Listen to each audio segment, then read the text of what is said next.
Alejandro, ya tienes a tus invitados, tienes a Paco Ignacio Taibo, a quien saludamos con muchísimo gusto. Paco, ¿cómo estás? Bienvenido, te saluda Lourdes Piñasoria.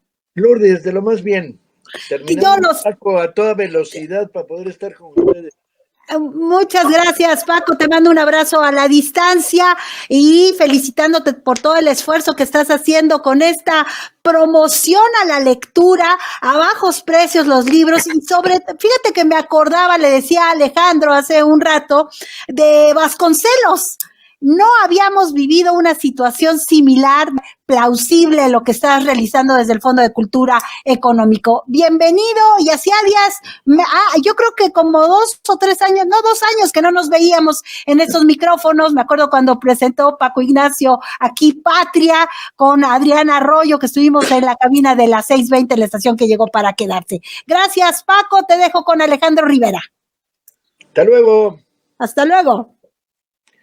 Bueno, pues queridos Abarlo amigos, tenemos un hombre que realmente no necesita presentación, Paco Ignacio Taibo. Es un placer, maestro, que nos acompañe hoy. De verdad le agradecemos mucho y sobre todo para que nos platique de este proyectazo que, mire, a mí me ha tenido todas las noches clavadísimo viendo en las redes del Fondo de Cultura Económica. Es como un show, es interesante, hay invitados, hay personajes, pasión por la lectura. Cuéntele, por favor, maestro, a la audiencia de Barlovento, ¿de qué se trata este proyecto tan interesante y sobre todo cómo surge la idea de poner los precios a bajo costo a través de una especie de subasta telefónica que hacen por redes sociales, maestro?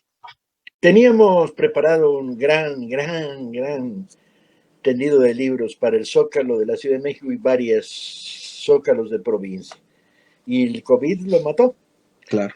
Y entonces de repente dijimos, ¿qué hacemos? Porque habíamos estado a lo largo de todo el año preparando, consiguiendo ediciones españolas, venezolanas, argentinas, libros de las bodegas que estaban enterrados a muy bajos precios. Y de repente dijimos, vamos a la locura. Y inventamos Pasión por la Lectura. Pasión por la Lectura desde el día 12 de diciembre que empezamos hasta el 6 de enero que vamos a terminar. Es un programa para vender libros, contar libros, hablar de libros y sobre todo ofrecer libros a un bajísimo precio. Pusimos 225,000 libros en todas las librerías del Fondo y Educal, desde 8 pesos hasta descuentos en libros caros, hasta descuentos del 35, el 40%. Y entonces se trata de contarlo, porque cuando tú vas a una librería, tú ves el bosque, no ves los árboles, ¿no? ¿Qué hay aquí? ¿Qué es para mí? ¿Qué me podría interesar? Vas a una biblioteca y esto, ¿no? O sea, ¿cómo sé que ese libro que está ahí escondido, que ni se ve bien el lomo, va a ser un libro que me va a cambiar la vida? Y entonces hay que contarlos, hay que hablarle a la gente, hay que decirle, este autor es esto, esta novela para mí, y muy personalizado a veces estamos diciendo, oye, en la consigna entre el equipo que maneja el programa, que somos 7 en pantalla, 7 en la parte de atrás, 4 en el teléfono rojo, 4 en el otro teléfono rojo, más todo el equipo de bodegas, más todos los de librerías metidos en esta locura, porque hubo que mover libros, claro, en cantidades enloquecidas.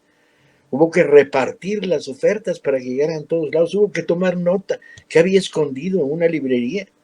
Claro. En el cajoncito de hasta abajo, donde no tienes que arrodillarte para comprarlo, y en segunda fila, pues de repente encontramos libros maravillosos que estaban ahogados, porque el fondo se dedicaba a ahogar libros, a embodegar libros, y entonces rompimos. Y el programa es un programa todos los días a las 9, como bien dices, con un estilo muy suelto, ¿no? De decir, oye, tenemos 60 ejemplares de novelas de Tarzán. ¿Por qué Edgar Rice Burroughs sigue siendo interesante al paso de los años? Más allá de unas películas muy malas y una película muy buena. Más allá de eso, ¿es defensor de la supremacía blanca en África? ¿Es pro negros? Y dijimos, no, es pro orangutanes. Y contamos un poco la biografía de Edgar Rice y contamos un poco, bueno, quién era Chita, la compañera de Tarzán, tan importante como Tarzán en las novelas. ¿De qué se trata? De decir de repente al final de todo esto, a 50 pesos, traducciones excelentes, libros muy cuidados, que en México no se veían desde, yo digo, los años 30, cuando la editorial Thor sacó las novelas completas de Tarzán. Y bueno, teníamos 1200 libros, creo que al día de hoy nos quedan ya 200, porque han ido volando. Y tú, bueno, si has vivido la experiencia, pues tú me dirás qué cayó en tus intereses, porque hay para todo. No, por ejemplo, muy interesante, yo ya fui beneficiario del diario de invierno de Paul Auster, por ejemplo, mandé mi mensaje, lo tuve esta semana, la que pasó. Conocí, por ejemplo, Cerdo de Vapor, que se me hizo interesantísimo cómo aborda el apartheid, esta parte en Sudáfrica. Un libro que se llama Ovejas Negras, de un escritor mexicano. O sea, muchas cosas que también creo que eso es importante hablarlo, maestro. ¿Cómo a veces la gente, la audiencia seguramente dirá, quiero leer algo, pero no sé? Este programa también antoja a que te leas autores que a veces ya no recordabas, que no conocías, se te antoja la lectura con los invitados que de pronto tienen. Bueno, esa era la idea era muy crear un programa aquí está este libro.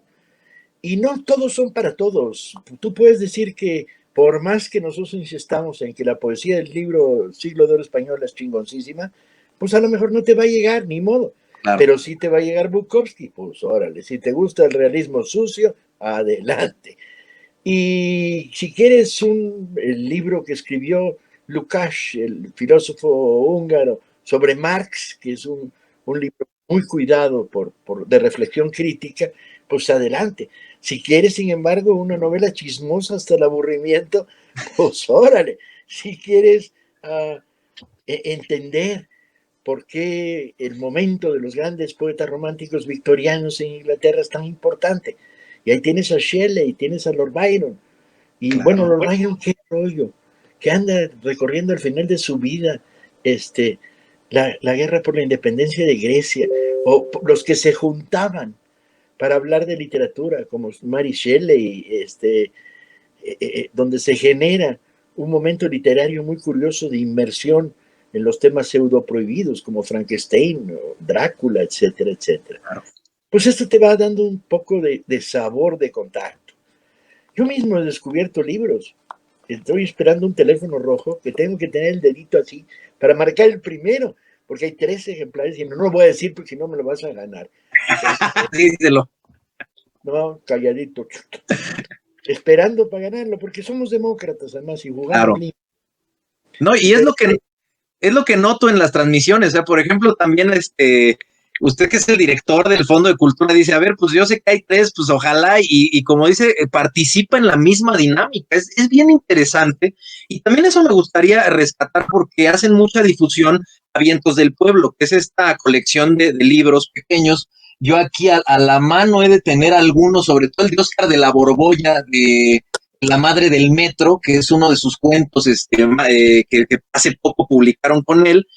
Pero también qué interesante que llegue al Fondo de Cultura, y lo digo con mucho conocimiento de causa y con respeto y con admiración, alguien que sabe tanto de libros. O sea, creo que no había una administración en el Fondo de Cultura, alguien que llegara y pusiera títulos. Me encantó ver que esta Bola de Cebo de Guy de Maupassant, que es de mis cuentos favoritos. Qué bello encontrarse con una colección tan cercana a la gente, tan barata, 20 pesos, 8 pesos, pero que son títulos tan loables, ¿no? ¿Cómo surge también esta idea de traer estos títulos, pues, a la gente que queremos tenerlos ya aquí, ¿no? Y barato. Mira, la idea era que el fondo no tenía una política popular.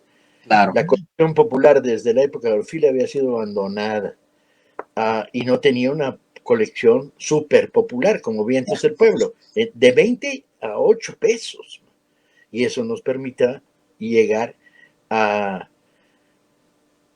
sectores que no podían comprar libros por el problema de los precios. Y luego el otro problema, darles duro a los adolescentes, la idea de que leer qué hueva, no, leer es maravilloso. Leer qué hueva si tienes que leer 4 libros para un examen que no te interesan. Eso sí, qué hueva, doble. Pero lo que introdujimos en el fondo es una mentalidad de servicio al pueblo y de una manera no sectaria, no excluyente. ¿Sí? El otro día me preguntaban, pero es que ustedes son muy de izquierda. Pues sí, ¿qué quieres? ¿Que oculte mi pasado? ¿Que lo meto en un cajón y lo tiro al mar? Al revés, soy muy de izquierda toda la vida, no es de ahorita. Y eso no me va a impedir distribuir libros de Aguilar Camín, aunque me caiga como una patada en los trompeates. Somos demócratas y va a haber ofertas de algunos libros de Aguilar Camín en Pasión por la Lectura. Porque si tú entras en una lógica censuradora, entras en una lógica que termina reprimiendo al Dalai, entras adelante, libertad de lectura, eso sí, pensamiento crítico. Y me decían, oiga, ¿y usted sería capaz de promover en Pasión a la Lectura Mi lucha de Hitler? Y dije, sí, nomás que va a venir un paquetito, donde compras Mi lucha de Hitler y la historia del Holocausto de Simon Wiesenthal. Y te los llevas los dos. Si los quieres, te los llevas los dos. ¿No? Porque Qué como interesante. en el Che, compañero, las ideas se combaten con ideas. Qué interesante, ¿no? Eso que dices es tremendo, o sea, me parece tremendo, porque en efecto lo que a veces falta son contextos. Qué bueno que lo menciona. La lectura da contextos, la lectura da para entender el pasado de un país, para comprender por qué estamos así en el presente, para saber a dónde vamos en el futuro. Y yo creo que algo que me gustaría que compartiera con la audiencia, maestro, sobre todo en el sentido, yo que he visto estas transmisiones, se antoja leer. A mí me encanta leer, soy adicto a la lectura y aún así se me antoja todavía más. ¿Cómo le hacemos, ya que mencionaba a los jóvenes, cómo le hacemos para interesar a los jóvenes, nosotros, por ejemplo, que ya somos un poco más grandes, cómo es el discurso, cómo llegarle a los Te lo chavos? agradezco, lo de que un poco más grandes te lo agradezco. Un poquito nomás, somos jóvenes, maestro, ¿verdad? Te ganaste el derecho, siendo lector, a considerarme un poco más Un grande. poco más. Tienes que cambiar el discurso. El Claro. discurso tradicional de este país de fomento a la lectura, el discurso priista, el panista ni existe porque nunca hubo intención de fomentar la lectura. ¿Te imaginas a Fox diciendo, lee un libro porque te va a hacer bien? Yo vi a Fox en la Feria de Guadalajara, en el tapanco que tenía Editorial Planeta, entrar con su comitiva de guaruras y recorrer como 20 librerías. No vio ni un libro, ni uno, de verlo, curiosidad, ni eso, ¿sí? Nada más la recorría como si estuviera recorriendo una tienda de zapatos. O vi una vez en un programa de radio a un secretario de Hacienda decirme, usted no entiende nada, señor Taibo. Los libros son un producto y tienen que concurrir al mercado. Y dije, tate, ahí te agarré. Le digo, como qué? Bueno, como los zapatos. Y dije, y dígame usted, señor secretario, ¿qué zapatos ha leído esta semana? Se levantó y se fue, el güey no aguantó. Y es que era eso, ¿qué zapatos leía la semana? Habíamos tenido una nomenclatura gubernamental panista priista de analfabetas funcionales. Era raro el funcionario con una cierta cultura y la tenía muy sesgada. Por eso cuando yo al fondo me encuentro cajas y cajas y cajas de libros publicados por compromiso. ¿Sí? Claro. La reforma educativa. Y digo, ¿y qué hago con esto? Los puse en descuento a 10 pesos, no vendí ni uno. Los puse en descuento a $1. No vendí ni uno, colega. Y no los voy a tirar, no vamos a tirar nunca un libro. Claro, no. Los voy a Y bueno, mandar así como se encontró esas pifias, o sea, de la reforma educativa, ¿no? ¿Qué habrá encontrado precisamente guardado a lo mejor algo de corte izquierda, algo más progresista, que otras administraciones no querían que saliera? ¿Se encontró con algo así como esa censura? No. Encontré que algunos libros muy importantes del fondo, el fondo tiene un catálogo histórico maravilloso. Durante muchos años estuvo publicando que muchos libros muy interesantes estaban a sobreprecio y no llegaban a lectores jóvenes, ¿no? Entonces, lo que hicimos fue reimpresiones, bajar el precio. Esa ha sido una obsesión desde que entré al fondo. Y la otra es, encontré libros que no se reimprimían. Por ejemplo, los 3 libros claves de Orfila no estaban a disposición del público de la época de Orfila en el fondo, que era Escucha Yankee de Ray Mills, el primer gran libro que contaba la revolución cubana hacia afuera. Sí, claro. Era Los hijos de Sánchez, que lo teníamos en una edición de 2 tomos, doble y carísima, y sacamos una edición barata, y era el texto del argelino, se me va, ya la memoria es un queso gruyere, pero lo sacamos luego a precios populares y lanzamos una colección popular donde había temas que no se tocaban. El fondo no publicaba ciencia ficción, no publicaba fantasía, no publicaba novela histórica, no publicaba nuevo periodismo. Y tú dices, pero señores, se quedaron en el siglo, no el XIX, la mitad reaccionaria del XVIII. Y entonces ahora rompimos. La Popular tiene sus subcolecciones de todos estos temas. Pues, maestro, seguramente Lulú tendrá alguna pregunta. A mí me encanta, la verdad es que ha refrescado muchísimo esta parte del Fondo de Cultura. Ahorita voy a ir aquí a 2 metros para mostrar algunos libros que tengo de esta nueva colección Vientos del Pueblo y que me parece padrísimo poder traer un librito que es portátil, que hay muchos libros muy gordos, muy gruesos. Yo me encanta presumir últimamente este grandote que tengo aquí. Este no lo puede uno andar llevando a todos lados, ¿no? De Carlos Marx, una biografía de un autor británico que es precisamente Gareth. No puede uno andar cargando en la mochila, ¿no? Pero pues estos libritos sí puede uno traerlos para todos lados, se disfrutan, son literatura de calidad y pues yo sí he notado, la verdad, y tengo que decirlo honestamente, no es porque usted está aquí conectado, he notado una gran diferencia en los productos del Fondo de Cultura, ¿no? Entonces, Lulú, por favor, adelante, seguramente alguna pregunta tendrás para el maestro Paco Taibo. Tu micro, Lulú. Creo que han llevado mucha felicidad, Paco, a muchísima gente que está redescubriendo autores, que está descubriendo la lectura, el placer por la lectura. Pero hace un momento mencionabas que pues los libros se acaban, así es que el reto que vas a tener para el 2021, para el año que entra, va a ser colosal, va a ser impresionante, porque la gente nos acostumbramos a lo bueno, bonito y barato. Así es que, ¿cómo le vas a hacer? A ver, afortunadamente estuvimos pensando el fin del año 20, proyectando el 21. Entonces, por decisión presidencial, vamos a regalar 2.100.000 libros de la colección 21 para el 21, en los primeros meses del año que viene. Aparte de esto, adelantamos contratos para tener un fondo editorial potente y no nos vamos a acabar la oferta. O sea que en el año que viene todavía va a quedar una parte de la oferta que redistribuiremos, porque se agotan en Matamoros, pero no llegaron a Chiapas, etcétera. Porque la otra cosa que había que hacer era deschilanguizar el mercado del libro. Estaba absolutamente concentrado en la Ciudad de México. Yo todavía recuerdo en mi adolescencia alguien que te decía en Tonalá, Chiapas, ay, pues voy a ir al DF dentro de un mes a comprar libros. No, ahora ya hay una librería en Tonalá y las ofertas que tenemos en DF están en Tonalá, ¿no? Entonces, estamos preparados para el gran reto del año que viene. De los 225.000 libros que hemos puesto en oferta, yo calculo si lo hacemos muy bien, a pesar de la pandemia, que es un golpe fuerte, porque llevamos cerradas 30 librerías, cerradas totalmente y abiertas solo con la ventanita del mostrador donde puedes llegar a recoger lo que compraste por teléfono, etcétera.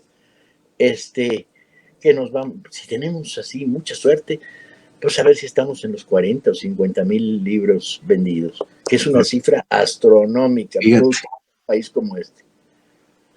Fíjate, Lulú, mira, rápido, menos de 100 pesos, ¿cuántos libros puede tener uno al alcance del Fondo de Cultura? Fíjate nomás, y aquí está el maestro, aquí están varios. La madre del metro, Sobrevivir los domingos, La crítica, Bola de cebo de Goy de Molpazán, Antonio Malpica, que es un escritor mexicano muy, muy inteligente.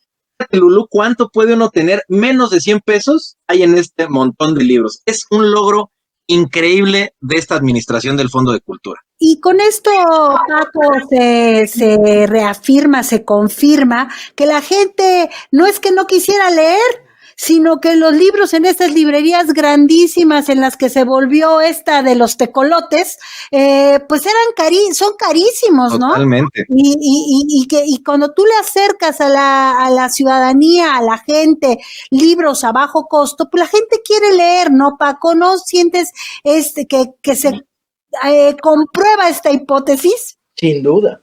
Y si tienes que hacer 3 cosas. Tienes que bajar el precio, y es fundamental. Tienes que contarle a la gente qué hay detrás de cada libro, ¿no? Y tienes que separar educación formal de educación informal.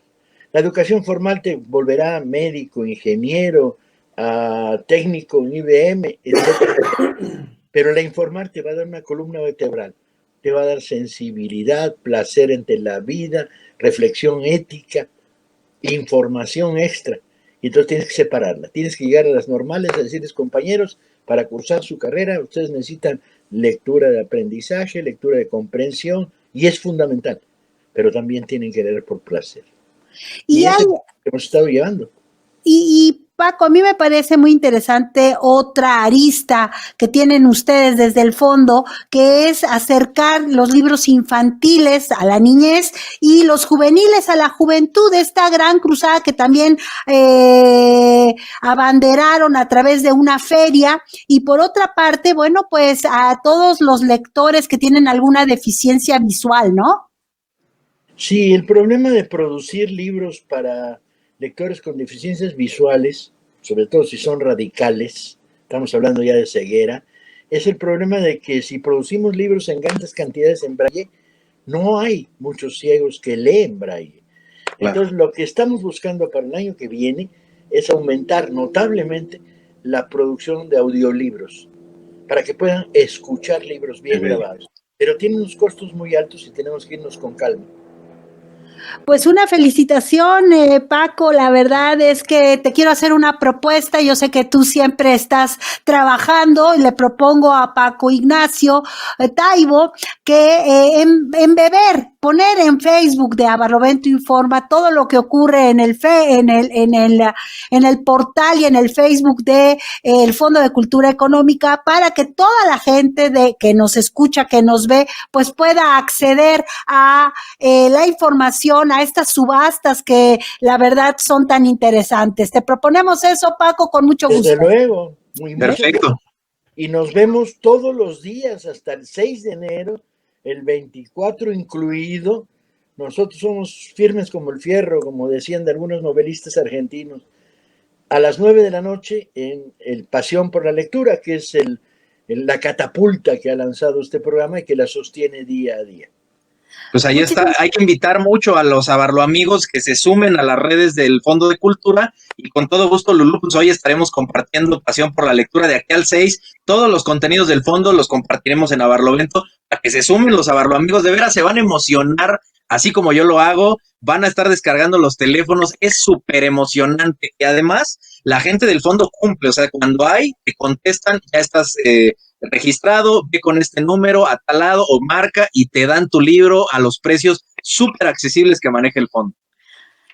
Muchísimas gracias, Paco, un abrazo a la distancia y muchas felicitaciones por este gran logro. Gracias a ustedes, da gusto ver lo emocionados que se ponen cuando uno se los encuentra, y todos los días. La ventaja de haber entrado a un programa diario es que el contacto con los lectores ha sido de una intensidad tan divertida y tan amena, como el lector que te dice, me recomendaste de este autor su peor libro, ahora recomiéndame el mejor. ¿Y cómo le hago si del mejor no tengo? Claro, basta ya de demagogia. Este país ha pecado de demagogia. Escuelas que se inauguraron que no tenían techo. Campañas de la lectura que decían, eres un burro si no lees. Y lo decía un futbolista que no había leído un libro en su vida. Basta ya de esto. Ahora estamos en otra tónica. Muchísimas gracias. Un abrazo. Hasta luego. Hasta luego.